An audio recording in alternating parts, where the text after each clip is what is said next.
Hi, I'm Cindy. I'm a native of Arizona. Lived here since birth, 65 years. I'm married to my wonderful husband, 45 years, Doug. We met in high school and known each other since 4th grade.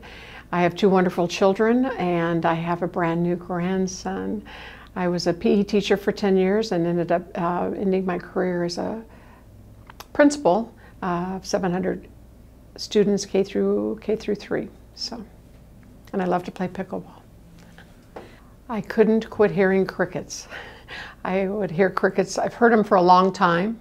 I've heard them for years, but didn't realize the ramifications they were causing in my life. But a lot of people don't call it crickets, and I have crickets. I thought I heard them in the house all the time, and I didn't have the ringing or the buzzing. I had crickets all the time.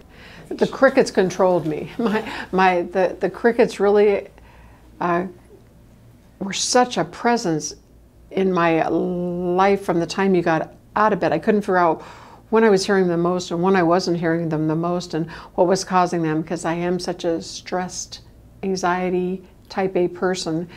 But I didn't understand the reason of why they were more or less. To be honest, you're skeptical. You don't know that someone's going to be able to help you, because you hear everywhere you hear there's no help, no help, no help, no help. That's why every time I kept hearing Dr. Julie on the TV or the ad saying, we can help you, we can help you. I'm thinking, there was a balance, thinking, okay, but then you just have to make that first step. And that was an easy step to do. Don't think twice.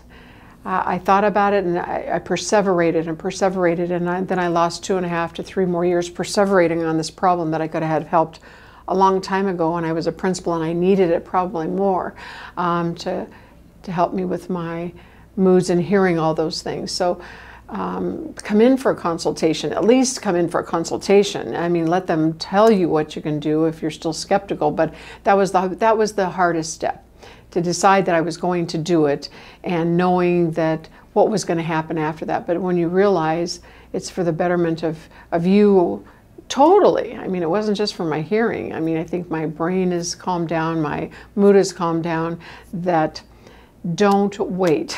You can hear Dr. Julie on the TV, but until you make the phone call, that first consultation was worth every minute.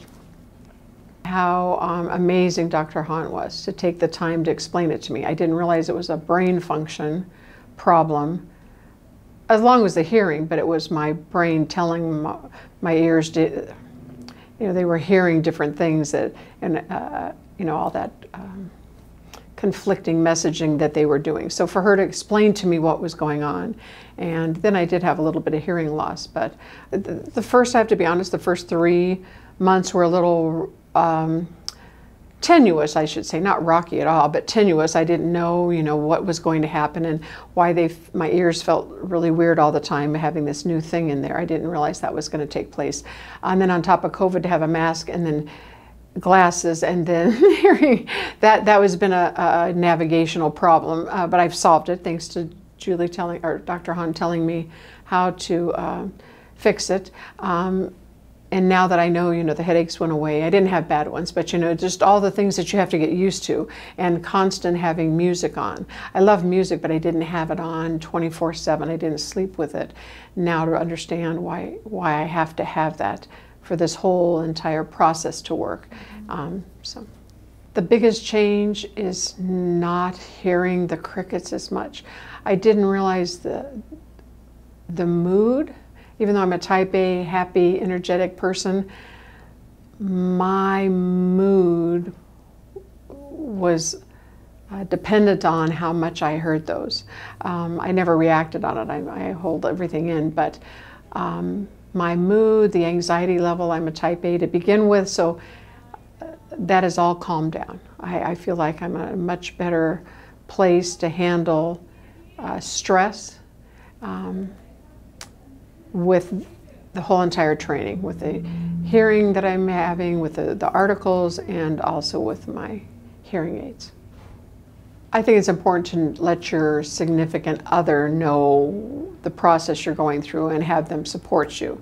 Because sometimes you'd see them sitting there and say, why aren't they in, which was great.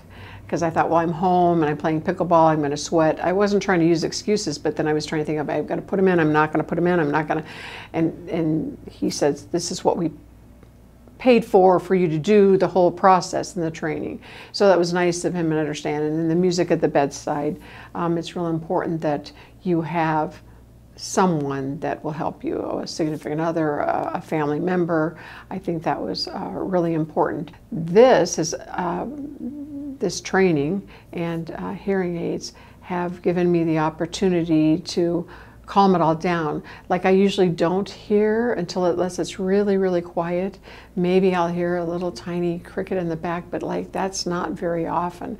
I now know that if I'm honest with the process, that's really important for people to know. If you're honest with the process, you've taken the time to do it and follow it, it brings so much relief to your life. And like I said, controlling the tinnitus, I don't ask anymore if there's crickets in the room.